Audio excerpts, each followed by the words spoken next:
ગુજરાતના ખેડૂત ભાઈઓ સાપકડા, વાંઢિયા, લોડાઈ, રાશંગપર, કોંઢ, કોલવા અને છેલ્લે લાલુકામાં ખેડૂતના ગળામાં હાથ નાખ્યો છે.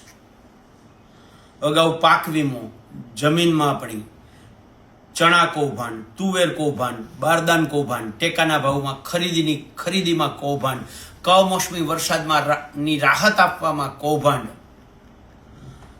અને જમીન સંપાદનમાં રોડ રસ્તાઓમાં કૌભાંડ, ખેડૂતોની દાદાગીરીથી જમીન આંચકી લેવાની અને હવે વીજ કંપનીઓના હવાલે સંપૂર્ણ ગુજરાત સરકાર થઈ ગઈ છે.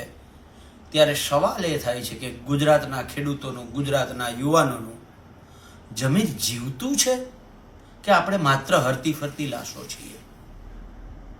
ક્યાં સુધી સહન કરશું? હવે તો આપણા ગળે હાથ આવી ગયો છે, ટૂંપો દેવાનો જ બાકી છે અને હજી આપણે સહન કરતા રહેવું છે.